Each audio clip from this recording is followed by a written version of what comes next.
Hello बच्चों, हम पढ़ रहे थे आत्मकथ्य शंभू का और हम उसके अंतिम बंद में हैं। उसके बाद हमारा एक सर्ग बचता है रक्त तिलक नाम से, वो हम करेंगे। तो पहले हम पढ़ लेते हैं अंतिम हमारा बंद जो है, उसका अर्थ देखेंगे। है समाज वही सुसंस्कृत जहाँ होता व्यक्ति का सम्मान, कर सकेगा वही मानव की समस्या का सटीक निदान। राज्य जो संस्कृति रहित है दर्प है, डसेगा मानव नियति को सर्प है। राम जो कुछ कहा मैंने हुई उसमें हो यदि कहीं यदि चूक, तो न लाना ध्यान अब निदेह होकर, और तुमसे क्या कहे शंभूक। शंभूक कह रहा है। तो पहले शब्दार्थ देख लो। सुसंस्कृत संस्कारों से युक्त, सटीक बिल्कुल सही, दर्प घमंड अभिमान, चूक गलती, निदेह देह रहित। तो यहाँ पर है अपने वो जो शंभूक है राम को सांत्वना देते हुए कहता है कि है समाज वही सुसंस्कृत, समाज वही है जो संस्कारी हो, जहाँ होता व्यक्ति का सम्मान, जहाँ मनुष्य का सम्मान होता हो, कर सकेगा वही मानव की समस्या का सटीक निदान। क्योंकि मनुष्य के पास ही वह अपार शक्ति है जो मानव की समस्याओं का बिल्कुल सही समाधान कर सकता है। मानव मन की जटिल गुत्थियों को खोलना एवं सहज जीवन व्यतीत करवाना मनुष्य के दिमाग की कला मानी जाती है। इसी क्रम में शंभूक आगे कहता है कि राज्य जो संस्कृति रहित है दर्प है, कि जो राज्य संस्कृति से रहित है, जिसमें संस्कार नहीं है, जिस राज्य को झूठा दर्प या अभिमान है, डसेगा मानव नियति को सर्प है, उसकी प्रगति मिथ्या है। वह सर्प एक काल सर्प की तरह है जो धीरे धीरे राज्य की प्रगति एवं उन्नति को डस लेगा। तो संस्कारों से विहीन राज्य पाताल में जाते उस जहाज की तरह है जो कभी ऊपर नहीं आ सकता। राम जो कुछ कहा मैंने तुम हुई उसमें हो यदि कहीं चूक। तो अब वो कहता है शंभूक अंत में कि राम से विनय करते हुए कि राम अगर मेरे कहने में कोई चूक कोई गलती हुई हो तो क्षमा कीजिए। तो न लाना ध्यान अब निदेह होकर, मेरे द्वारा कही हुई बातों को ध्यान में मत रखिएगा। अब मैं देह रहित हूँ, अब आपसे और क्या कह सकता हूँ, और तुमसे क्या कहे शंभूक, मेरी त्रुटियों को क्षमा करिएगा। शंभूक की आपसे यही प्रार्थना है। तो यहाँ पर संस्कारों के महत्व पर प्रकाश डाला है शंभूक ने, और सुसंस्कृत व्यक्ति की समाज की उन्नति के पथ पर ही आगे बढ़ सकता है सुसंस्कृत व्यक्ति ही। तो ये था। अब हम अगला है हमारा इसमें रक्त तिलक। तो रक्त तिलक में शंभूक क्या सोचता है, क्या कहता है, उसके बारे में हम पढ़ेंगे। तो वो कहता है, शाखा में लटके शंभूक के कटे हुए शीश ने शब्दों से गाढ़ा काला रक्त वमन कर एकलव्य के सर छिन्न बूंगे अंगूठे से कहा। क्या कहा कि उठो, मेरे माथे पर अपने ताजे खून का तिलक करो। पैरों से कुचली प्रतिष्ठा के राज्याभिषेक के लिए मुझे एक युग से तुम्हारी तलाश थी। जो मेरी नियति थी तुम्हारी भी वही हुई। अब वो कह रहा है क्योंकि तुम लोगों को पता ही है अर्जुन के सामने द्रोणाचार्य ने कहीं एकलव्य ज़्यादा धनुर्धर न हो जाए तो गुरु दक्षिणा में उसे अंगूठा मांग लिया था। तो यहाँ भी शंभूक अगर कोई तपस्या करके कहीं किसी राजा से या मान लो ऋषियों से बढ़कर न हो जाए, तो उसने कहा यहाँ रक्त तिलक के नाम पर अपनी बात को ही कि मुझसे भी इस तरह से मेरा सिर काट करके मेरा मानो दक्षिणा ही मांगी गई हो। तो यहाँ है वो विनती कर रहा है शंभूक एकलव्य के सामने। तो हम पहले इसका शब्दार्थ देख लेते हैं। वमन मतलब होता है उल्टी, सरछिन्न मतलब सर का कटा होना, नियति मतलब भाग्य। तो यहाँ पर रक्त तिलक अंक के द्वारा शंभूक की पीड़ा को स्वर दिया गया है, शंभूक की पीड़ा व्यक्त की गई है, और एकलव्य की पीड़ा से साम्यता इस अंक का विशेष बिंदु है। एकलव्य की पीड़ा से समानता बताई गई है। तो अब यहाँ कहते हैं, शाखा में लटके शंभूक के कटे हुए शीश ने, शंभूक ने पेड़ से लटके हुए सिर से कटे हुए शीश ने शब्दों से गाढ़ा काला रक्त वमन कर, कटे हुए सिर से खून की उल्टी करते हुए एकलव्य के सिर कटे अंगूठे से कहा। क्या कहा? कटे हुए शीश ने एकलव्य के सरछिन्न बूंगे अंगूठे से कहा। तो यहाँ एकलव्य की भी योग्यता में पांडवों से श्रेष्ठ होने के कारण अपने अंगूठे की तिलांजलि देनी पड़ी थी। मैंने अभी आपको ये बताई भी थी बात। और तो यहाँ पर वो कहता है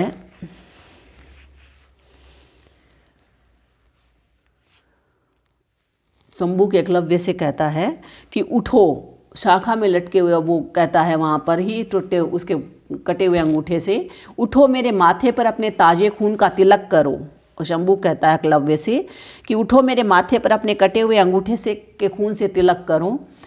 पैरों से कुचली प्रतिष्ठा के राज्याभिषेक के लिए मुझे एक युग से तुम्हारी तलाश थी। श्रेष्ठ वर्ण द्वारा हमारी प्रतिष्ठा को पैरों से कुचल दिया गया है। उस कुचली हुई प्रतिष्ठा, दमन की गई श्रेष्ठता का राज्याभिषेक करो। मुझे एक युग से तुम्हारी तलाश थी। एक युग से अर्थात बहुत लंबे समय से मुझे तुम्हारी तलाश थी। जो मेरी नियति थी तुम्हारी भी वही हुई। जो मेरी नियति बनी अर्थात जो भेदभाव का खेल मेरे साथ रचा गया, वही खेल तुम्हारे साथ भी खेला गया। वही नियति तुम्हारी भी हुई। तुम भी इस उन्नत समाज के समक्ष बोने सिद्ध कर दिए गए थे।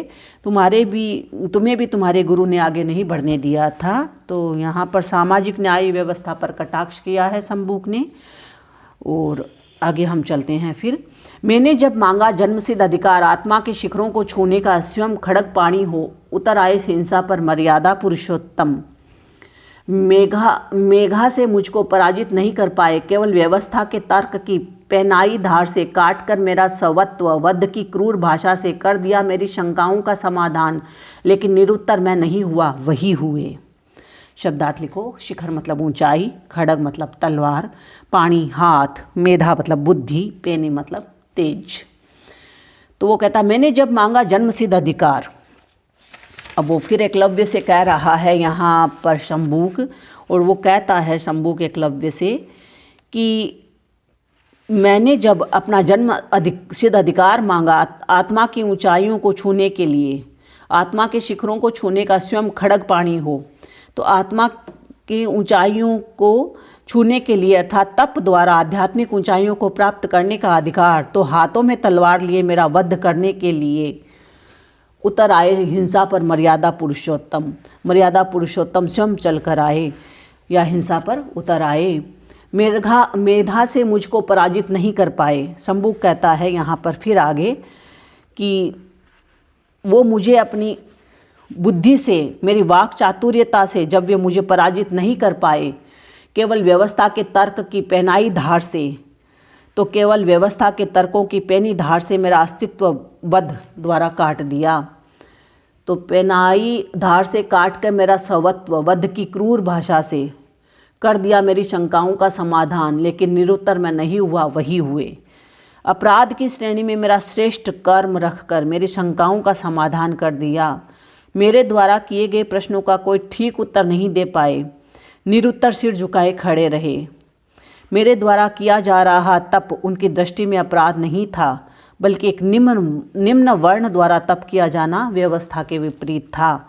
राम का भी न्याय व्यवस्था या राज व्यवस्था वर्ण भिन्नता पर आधारित थी। यही कारण रहा कि देवत्व स्वरूप राम अपने किए का कोई ठोस उत्तर नहीं दे पाए।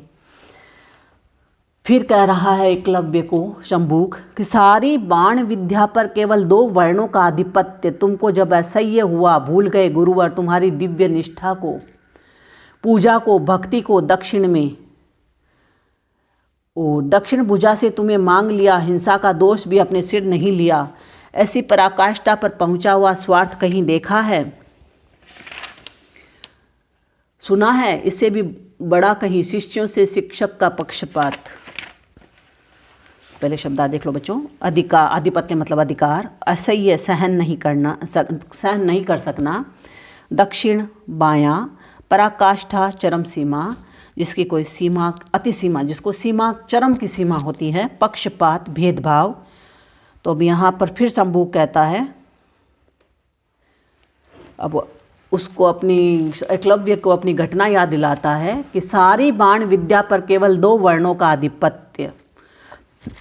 तो शंभुक कहता है कि सारी बाण विद्या पर 2 ही वर्णों का अधिकार है। तुमको जब असह्य हुआ, ये 2 वर्ण ब्राह्मण और क्षत्रिय हैं, इन दोनों के अलावा जब कोई तीसरा वर्ण श्रेष्ठता की ओर उन्मुख होता है, तो किसी न किसी अपराध, तर्क एवं कूटनीति द्वारा उस श्रेष्ठता का अंत कर दिया जाता है। तो वो कहता है, जब शंभुक इसी क्रम में कहता है कि एकलव्य की बाण विद्या अत्यंत ही उत्कृष्ट थी, लेकिन गुरु अपने शिष्यों पांडवों को श्रेष्ठ मानते थे। ये बात जब एकलव्य को असहनीय प्रतीत हुई, तुमको जब असह्य हुआ, भूल गए गुरुवर तो असहनीय प्रतीत हुई। तब गुरु द्रोणाचार्य एकलव्य की वे एक निष्ठा भूल गए कि उन्होंने एकलव्य को कुछ नहीं सिखाया। तुम्हारी दिव्य निष्ठा को, पूजा को, भक्ति को दक्षिण में कि एकलव्य ने स्वयं गुरु की मिट्टी की प्रतिमा स्थापित कर बाण अभ्यास किया है। फिर भी गुरु ने अपनी कूटनीति द्वारा एकलव्य की निष्ठा, उसकी गुरु को अर्पित श्रद्धा, भक्ति और पूजा को परे रख दक्षिण हाथ का अर्थात बाएं हाथ का अंगूठा गुरु दक्षिणा स्वरूप मांग लिया। दक्षिण भुजा से तुम्हें मांग लिया, हिंसा का दोष भी अपने सर नहीं लिया। अब वो फिर कह रहे हैं शंभू को एकलव्य को कि एकलव्य के लिए वह अंगूठा सिर्फ एक अंगूठा भर नहीं था, वरन समूचा एकलव्य ही था। उसकी बाण विद्या का आधार, इसकी श्रेष्ठता का प्रमाण उसका अंगूठा था। इसके विपरीत गुरु की नीति ने ऐसी चाल चली कि भील जाति का एकलव्य कभी धनुर्विद्या नहीं कर पाए, और ऐसा करने में गुरु ने न कोई हिंसा की और न ही दोष स्वयं के सिर लिया। दक्षिण भुजा से तुम्हें ऐसी पराकाष्ठा पर पहुंचा हुआ स्वार्थ कहीं देखा है? और अंत में शंभू फिर प्रश्न करता है कि ऐसी चरम सीमा पर पहुंचा हुआ स्वार्थ कभी किसी ने देखा है, सुना है? इससे भी बड़ा कहीं शिष्यों से शिक्षक का पक्षपात, या कभी किसी शिक्षक का अपने शिष्यों के प्रति ऐसा पक्षपात या भेदभाव सुना है? इन्हीं प्रश्नों से व्यथित शंभू का व्याकुल मन व्यवस्था की कठोर आलोचना कर रहा है। तो भाषा सरल है ही, और शंभू की अंतर्व्यथा यहाँ पर प्रकट हुई है। अब हम लगभग अंतिम बंद पर ही हैं किताब की कि तुम भी हुए होते कहीं राजवंशी क्षत्रिय बालक कुलीन, बदल गया होता गुरुवर्य का तुम्हारे प्रति दृष्टिकोण।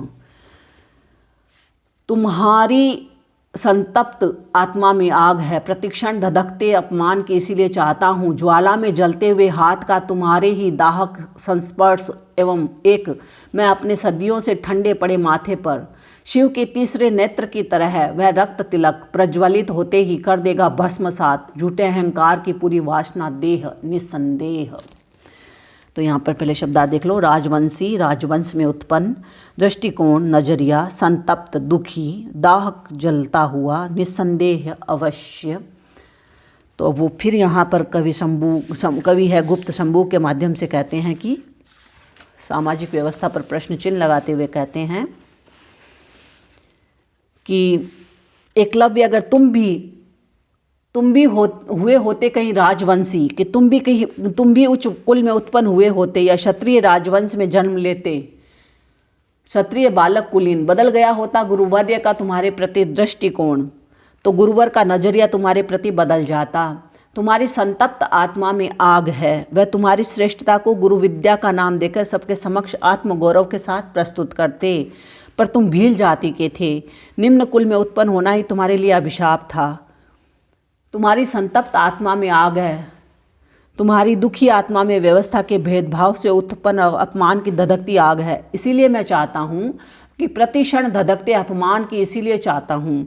और मैं क्या चाहता हूँ कि ज्वाला में जलते हुए हाथ का तुम्हारे ही दाहक संस्पर्श एक मैं अपने सदियों से ठंडे पड़े माथे पर, कि इसलिए मैं चाहता हूँ कि वर्षों से अपमानित ज्वाला से जलते हुए उस हाथ का स्पर्श सदियों से ठंडे पड़े मेरे माथे पर रक्त तिलक करे।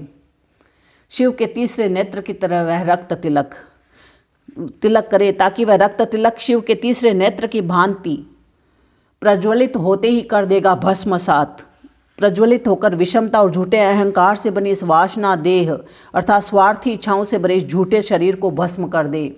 झूठे अहंकार की पूरी वासना देह को भस्म कर दे, यानी वो कहते हैं निस्संदेह वास्तविक रूप में भस्म कर दे।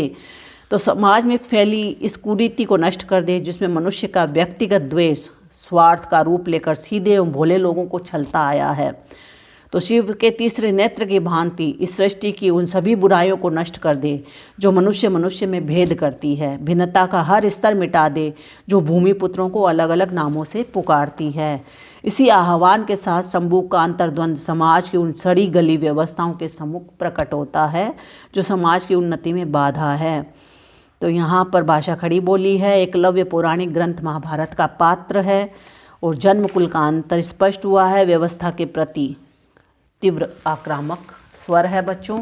इस तरह से आपका ये जो शंभूक था जगदीश गुप्त का काव्य वो पूर्ण हुआ। तो आपका पहला पेपर आधुनिक हिंदी कविता संकलन और ये शंबुक दोनों किताबें पूर्ण हो चुकी है बच्चों। कल से हम सेकंड पेपर की तैयारी करेंगे। धन्यवाद।